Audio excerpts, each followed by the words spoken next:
자, 이제 3과목으로 넘어왔어요. 이 3과목 여러분들이 실은 이 과목은 좀 암기를 많이 하시고 자주 보시면 충분히 풀어가고, 이 과목에 접근 1과목은 개념 정도로만, 개념과 뭐 특징 정도로만 공부를 해도 쉽게 뭐 과락은 하시지 않고 당연히 이제 점수가 많이 높아지고요. 이 과목은 좀 외워야 되는 내용들이 많이 포함이 되어 있어요. 근데 3과목은 외우시기도 하시고 이해도 하셔야 돼요. 그래서 좀 많이 어려워하십니다. 그러나 어떻습니까? 잦은 반복 학습은 여러분의 지식을 튼튼하게 만들면서 시험에 대한 응용력도 높아져요. 또 저희가 이번 교재에 연습 문제도 상당히 많이 수록을 했고요.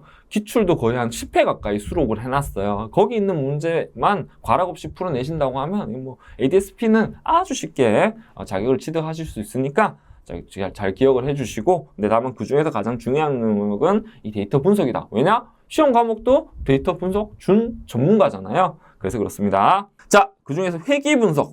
회귀 분석 가장 출제가 많이 되는 문제, 즉 분석 알고리즘이에요. 반드시 기억하셔야 되고, 이것만 기억하세요. 자, 회귀 분석은 특정 값을 예측을 하는데요. 두 가지 개념 변수를 이용을 합니다.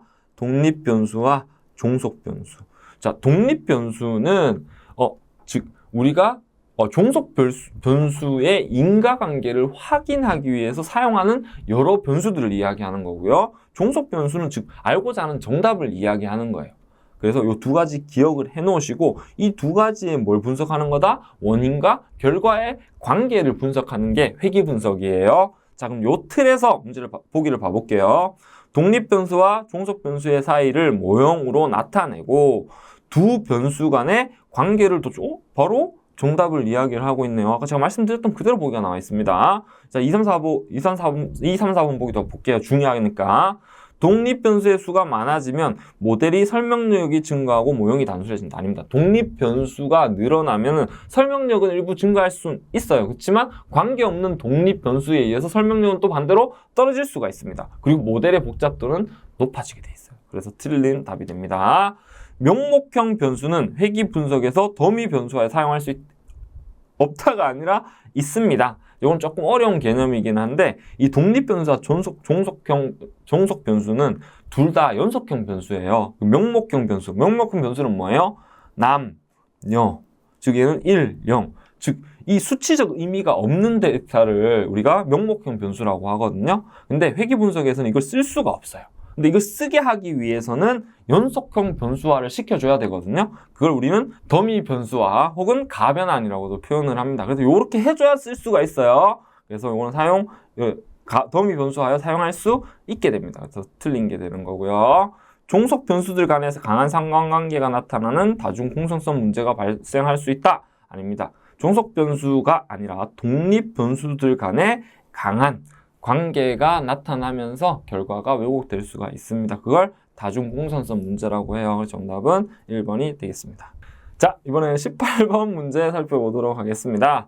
자, 18번 문제는 구축된 모델을 평가하여 과대적합 또는 과소적합을 미세 조정하는 할 때 활용하는 데이터는, 자, 이건 데이터 분할 가서 이제 공부를 하실 내용인데, 자, 우리가 모델을 학습시킬 때 하나의 오리지널 데이터를 세 가지로 구분해서 사용을 하거든요. 첫 번째는 학습 데이터, 두 번째는 검증 데이터, 세 번째는 테스트 데이터를 이제 전체 100건의 데이터를 이렇게 세 가지 형태로 나눈다라고 보시면 될 것 같아요. 자, 학습과 검증 데이터는 학습할 때 쓰고요. 테스트 데이터는 이제 학습된 모델에 대한 정확도를 평가하기 위해 씁니다. 자, 그럼 이 중에서 학습 데이터와 검증 데이터의 차이만 구분하시면 되겠네요. 자, 이 중에 학습 데이터는 모델을 학습시키면서 가중치를 찾기 위해서 쓰는 거예요. 검증 데이터는 학습 과정에서 모델을 미세 조정하고 그 모델에 대한 정확도를 평가해서 과적합과 과소적합을 줄이기 위해 씁니다. 그럼 정답은 검증 데이터가 되겠습니다. 자, 모분산의 추정에 대한 설명으로 옳지 않은 것은 이라고 되어 있어요. 자, 우리가 어떤 추정은 뭐예요? 특정 값을 추정하거나 그 값의 신뢰 구간을 추정을 할 때 사용하는 게 이제 그 특정 값을 추정하거나, 즉 예를 들어가지고 우리가 표본이라는 데이터가 있고 모집단이라는 데이터가 있는데, 우리가 알고 싶은 거는 모집단의 모수를 알고 싶은 거거든요. 그때 이제 표본을 이용을 해서 그 모집단의 모수를 추정하게 되는데, 이때 평균을 이용할 수도 있고요. 분산을 이용할 수도 있어요. 평균을 이용할 때는 Z분포, 그리고 T분포 이런 것들을 이용을 하고요. 분산은 카이 제곱 분포, F분포. 자, 카이 제곱 분포는 하나의 변수에 대해서, F분포는 두 개의 변수를 이용해서 비율로 구하게 됩니다. 그럼 분산은 뭐예요? 카이 제곱 분포와 F분포네요. 요거에 대한 설명으로 옳지 않은 것은 선택을 하래요. 자, 먼저 모분산 추정으로 모집단 변동성과 퍼짐. 맞아요. 모분산으로 모집단의 흩어짐 정도를 알 수가 있습니다. 오늘 모분산에 대한 개념을 보기로 제시를 했네요. 맞습니다. 이미 추출한 n개의 표본에 대한 추정은 자유도가 n-1인 카이 제곱 분포로 추정할 수 있다. 맞습니다. 이미 추출한 표본, 이제 변수 하나의 n개의 표본을 이야기하는 거거든요. 이때는 자유도가 n-1인 카이 제곱 분포를 이용을 하게 됩니다. 정규 분포를 따르지 않는 분포도 중심 극한 정리에 따라 모분산을 추정할 수 있습니다. 맞습니다. 모든 표본이 많아지고 많아질수록 정규 분포를 따른다는 가정을 우리는 중심 극한의 정리에서 증명을 했거든요. 그래서 이것도 못 맞게 되고요. 자, 마지막. 이미 추출한 두 표본에 대한 검증은 두 분산이 동일한가 확인하는 것으로 T분포가 아니라 뭐다? 맞습니다. F분포를 이용을 합니다. 그래서 정답은 4번이 되겠습니다. 자, 요건 조금 지울까요? 조금 지워서. 자, 20번 문제입니다. R 문제 나왔네요. 자, R 문제는 최근에 이제 비중이 많이 줄고 있어요. 왜냐면은 이제 우리가 파이썬을 실제 많이 사용을 해요. 물론 R도 많이 씁니다만. 네. 학교에서 이제 파이썬들을 많이 공부를 하시기 때문에 그래서 이제 데이터 분석 준 전문가도 R의 비중이 많이 줄고 있는 것 같다는 생각은 좀 하고 있어요. 그래도 이제 어느 정도 보실 수 있죠. 이론을 이해를 하면 소스 코드도 어렵지가 않습니다. 그래서 그 관점에서 한번 설명을 해볼게요. 자, 여기서 보시면은 요 데이터라는 명령어와 이 썸머리라는 명령어가 뭘 역할을 하는 거냐? 데이터는 여기 HICKWTS라는 요 데이터셋을 불러오는 과정을 이 데이터라는 명령어를 이용을 해서 데이터를 쫙 불러오는 거고요. 썸머리는 안에서 기초 통계, 즉 기초 통계량을 볼 수 있는 명령어입니다.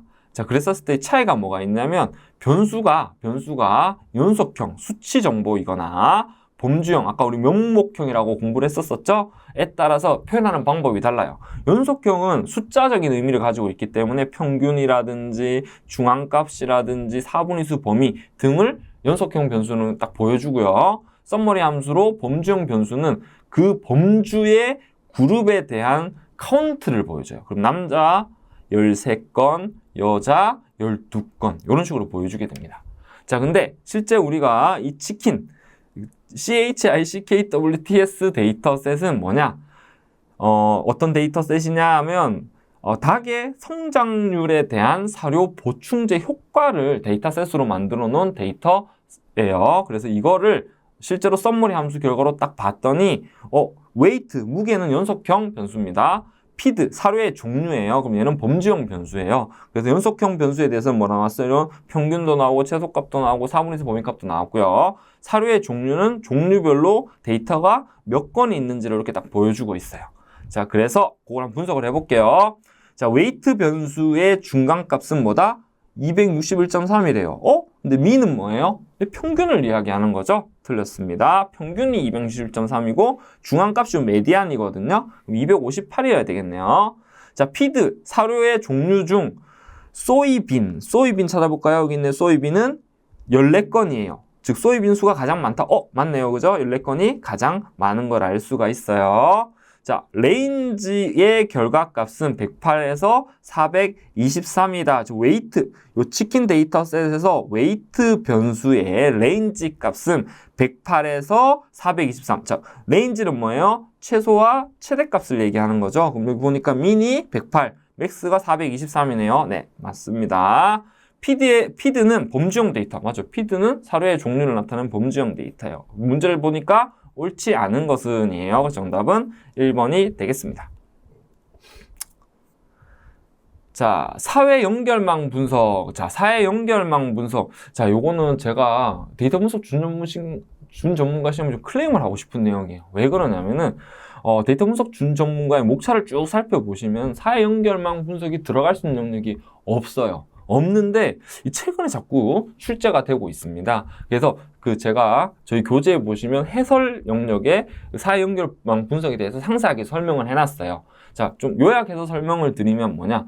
자, 사회연결망, 우리 여러분들 SNS 하시죠? 그럼 여러분들 친구들과 이렇게 팔로우를 해가지고 그 친구들의 정보가 컨텐츠가 등록이 되면 제가 알고 그 정보를 보게 되잖아요. 그럼 사람과 사람 간의 관계를 통해 가지고 이 사람은 영향력 있는 사람이야, 이 중심점은 좋은 위치야, 이런 것들을 파악할 수가 있겠죠. 그걸 사회연결망 분석이라고 해요. 그럼 여기 A라는 친구가 있어요. 그럼 예를 들어서 축구선수 메시가 있어요.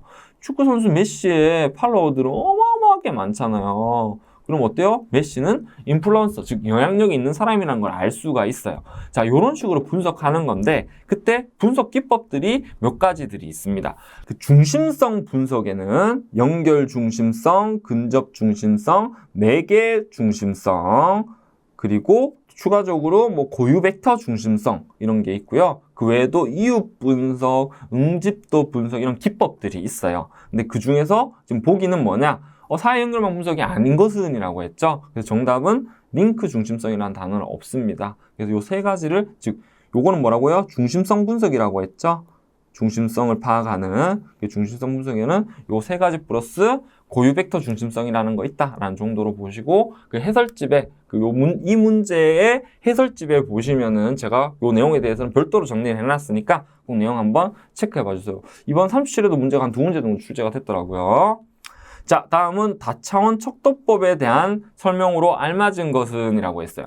자, 다차원 척도법은 다별량 분석이면서 차원 저주를 해결하는 차원 축소 기법이기도 합니다.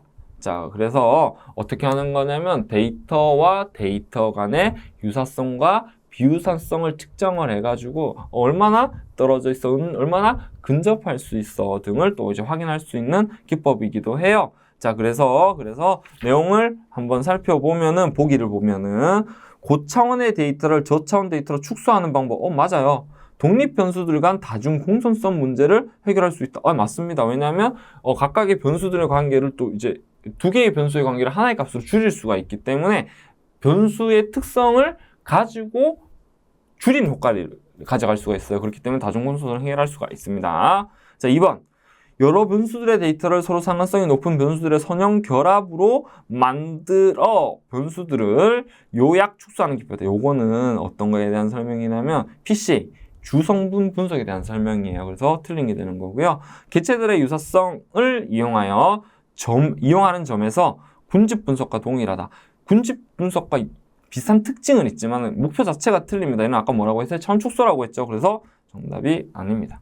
다차원 척도법에서 비계량적 다차원 척도법은 각 데이터들 간의 유클리드 행렬을 계산하고 개체들 간의 비유사성을 공간상에 표현한다. 자, 전체적인 개념은 맞지만은, 자, 다차원 척도법은 계량과 비계량이 있어요. 자, 계량은 지금 보기는 계량 다차원 척도법에 대한 설명이거든요. 비계량적은 변수의 유형이 서열형 같은 경우일 때 사용하는 분석 방법입니다. 순위가 있는 변수의 값을 가지고 있었을 때 분석하는 방법이기 때문에 요거는 답이 틀린 게 됩니다. 정답은 1번입니다. 자, 23번. 혼합 분포 군집 모델에서 최대 가능도와 관련 있는 알고리즘은 이라고 되어 있어요.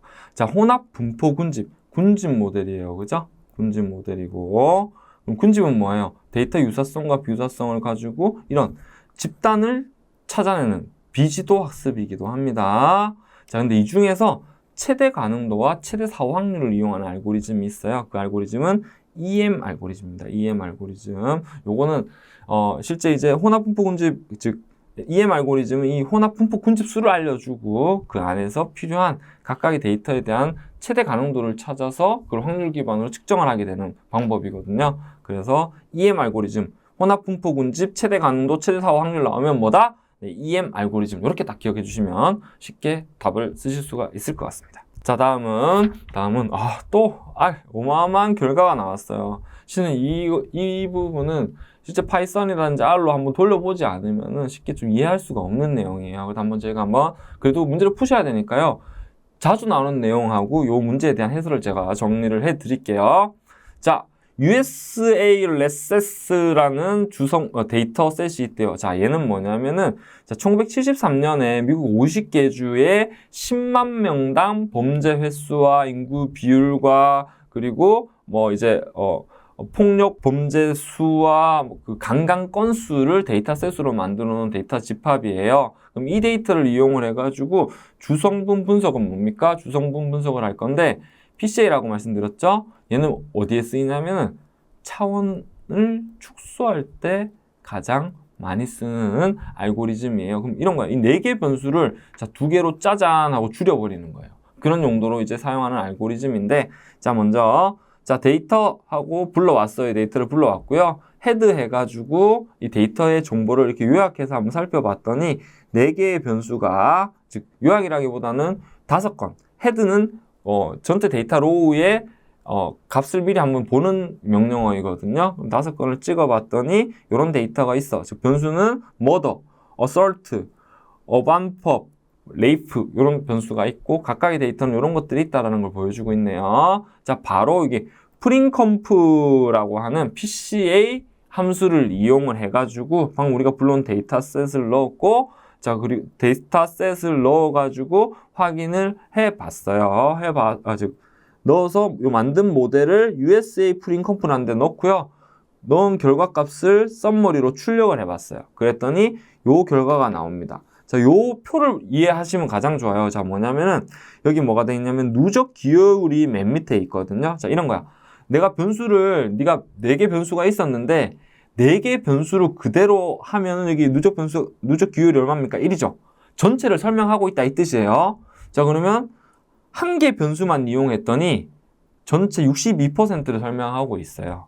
2개 변수를 이용을 했더니 전체 86%, 3개 변수를 이용을 했더니 전체 95%. 즉 4개의 변수의 의미를 여기 3개까지 담을 수 있고, 그때는 전체에서 95% 설명하고 있어. 이렇게 이제 정의를 할 수가 있게 되는 거거든요. 자, 그럼 여러분들은 어떤 변수, 여기 이 4개 변수를 몇 개로 줄이고 싶으세요? 그 기준도 있습니다. 즉 누적 기여율이 일반적으로 85% 이상 되는 주성분, 컴프라는 걸 선택을 하게 되거든요. 근데 85%좀 적은 경향이 있어요. 그래서 여기 95%, 즉 3개의 변수로 줄였었을 때 분산 관점에서 95%를 설명할 수 있으니 4개를 3개로 쓰는 게 어때? 이렇게 알 수가 있게 되는 겁니다. 그걸 우리가 누적 기여율로 표현할 수가 있게 돼요. 자, 근데 이제 요 개념을 좀 이해해 놓으시고, 자, 그러고 나서 다음에 보시면은 여기 로딩스라는 게 있죠. 자, 요거는 각 변수가 가질 수 있는 가중치를 각 성분별로 출력을 하게 하는 명령어입니다. 로딩스는. 그래서 봤더니 첫 번째 이런 뜻이에요. 한 개로 했었을 때는 머더의 변수는 0.536을 해주면 되고요. 4개를 했을 때는 0.409를 해주면 돼요. 요 얘기를 지금 하고 있는 거거든요. 자, 그래서 우리가 알고 싶은 거는 뭐예요? 1주성분 분석을 구하는 식. 얘는 아까 우리가 봤던 여기 컴프 로딩스에서 여기 요거죠. 요 값과 그 데이터의 값을 곱해서 다 더해주면은 합의 결과가 나오게 되거든요. 요 기여 이제 각 프로포테이션 분산의 비율이 나오게 되거든요. 0.6이라는. 그러면은 정답은 요거입니다. 살짝 좀 어려울 수 있어요. 그래서 교재에 있는 주성분 분석 보시고, 교재도 제가 이 내용을 다 설명을 해놨으니까요. 한 번 더 체크를 해주시기를 부탁드리겠습니다. 자, 또 가장 어려운 영역 중에 하나인 T검증이라는 게 나왔어요. 자, 아까 제가 간단히 설명드렸죠. T분포라는 거 설명드렸어요. 근데 이게 검증으로 갔어요. 그럼 우리가 통계적 가설 검증이라는 개념을 이해하셔야 되는데, 통계적 이제 T검증은 언제 쓰냐면은 평균 차이를 검증할 때 써요. 평균 차이를 검증을 할 때 쓰게 되는데, 자, 여기 T점 테스트는 하나의 표본의 평균 차이를 검증할 때 씁니다. 예를 들어가지고 이런 거예요. 여기 아이스크림 무게가 있어요. 무게가 100g, 100g, 뭐 80g, 그리고 90g 이런 데이터가 있어요. 근데 나는 이 아이스크림 평균 무게가 90g이라고 알고 있어요. 그럼 이 90g이 우리가 지금 측정한 데이터에서 그 90g이 맞는지 안 맞는지를 검증할 때 쓰는 게 하나의 표본에 대해서 쓰는 방법이 원샘플 T검증. 1표본 T 검정이라고 합니다. 그때 이제 R에서는 T-테스트라는 이제 함수를 사용을 하게 되어 있고요.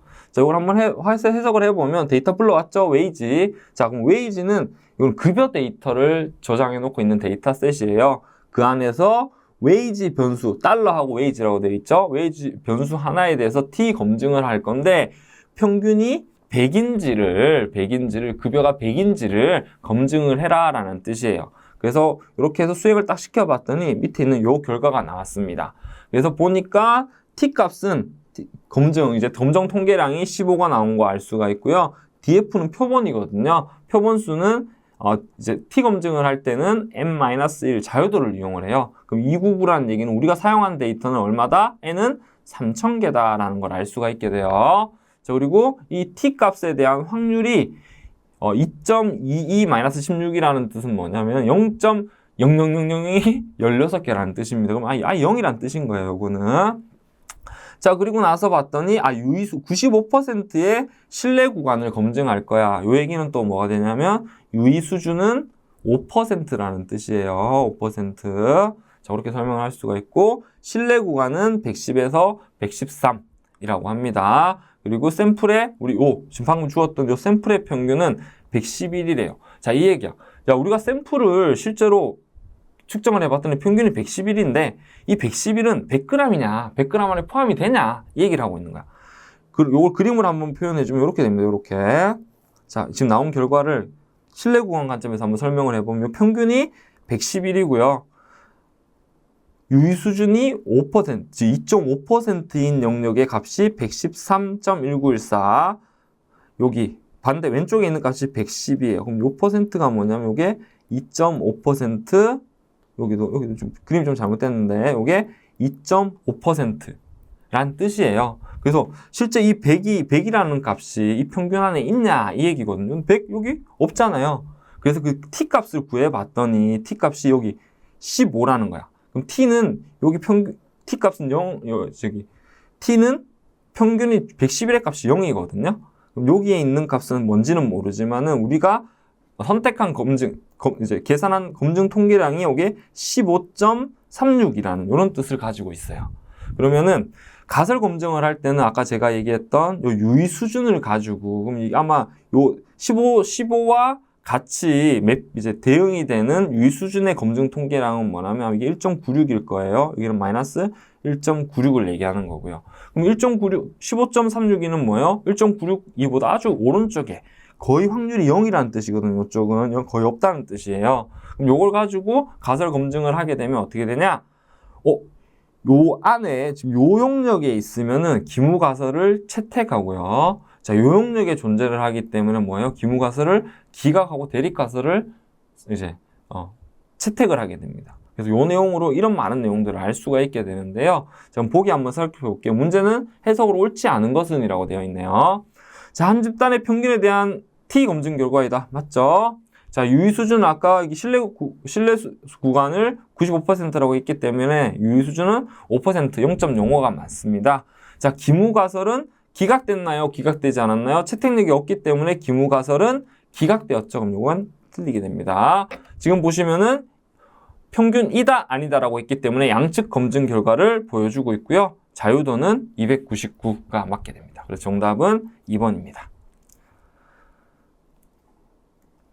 자, 이건 좀 치우고 26번 문제 한번 살펴볼게요. 자, 연관 분석. 연관 분석은 뭐예요? 어떤 품목과 품목이 있어. 진짜 이 품목과 품목 간의 유사성이 있는지 관계가 있는지를 분석하는 기법을 연관 분석이라고 하죠. 자, 그때 쓰는 지표들이 있고 그게 지지도와 신뢰도와 향상도라는 게 있어요. 그죠? 네, 세 가지. 자, 그럼 보기 읽어보겠습니다. 시차 연관 분석은 원인과 결과로 해석되지 않는다. 야, 시차 연관 분석이라는 거는 뭐냐면 연관 분석의 시계열적 관점을 반영시켜서 분석하는 거예요. 그렇기 때문에 이때는 시간적 연관성을 조사하는 겁니다. 그래서 얘는 옳지 않아요. 정답이 되겠네요. 조건 반응으로 표현되어 결과를 이해하기 쉽다. 자, 이게 연관 분석의 특징 중에 하나입니다. 너무 상세한 세분화는 의미 없는 분석이 되어 적절한 품목 세분화가 필요합니다. 맞아요. 우리 마트에서 수만 개가 하루에 이제 여러분들 장보러 마트 가시잖아요. 그럼 수만 개의 품목이 하루에 많이 팔릴 텐데 그 중에서 관심 있는 품목들이 있을 거잖아요. 그래서 좀 더 구분이 필요하고 세그멘테이션, 즉 세분화가 필요합니다. 이제 연관 분석을 하기 위해서는 거래량이 적은 품목은 거래수가 적어 발견 시 제외가 필요합니다. 그렇죠? 너무 적은 품목은 제외할 필요가 있을 것 같아요. 그래서 정답은 1번이 되겠습니다. 자, 27번. 인공신경망 모델에 대한 설명 중 옳지 않은 것. 자, 인공신경망 이렇게 되어 있어요. 그래서 사람의 뇌의 상호작용을 아이디어를 이용을 해가지고 이제 알고리즘화 시킨 걸 우리는 인공신경망 모델이라고 하잖아요. 인간 두뇌의 학습 과정과 뉴런과 시냅스 상호작용을 연산 과정으로 간주하고 이를 재현한 분류와 예측 모델입니다. 맞습니다. 인공신경망은 분류도 할 수 있고요. 예측도 할 수 있어요. 복잡한 비선형 관계 모델링과 대용량 데이터 처리 등의 장점이 있습니다. 은닉층 노드와 유런수는 자동으로 설정, 아니에요. 여기 보시면은 이런 은닉층이 몇 개인지, 이 각각의 수가 몇 개인지는 몇 개를 하라라고 설정 값을 줘야 되거든요. 이걸 우리가 하이퍼 파라미터라고 하죠. 그래서 얘는 자동으로 설정되는 게 아닙니다. 얘는 틀렸어요. 자, 모델 해석이 어렵고 초기 가중치 설정이 어렵습니다. 맞습니다. 이 각각 노드들, 이 유런들이 어떤 역할을 하는지는 정확히 알 수가 없어요. 그렇기 때문에 4번은 맞는 내용이 됩니다. 그래서 정답은 뭐였죠? 네, 3번이 되겠습니다.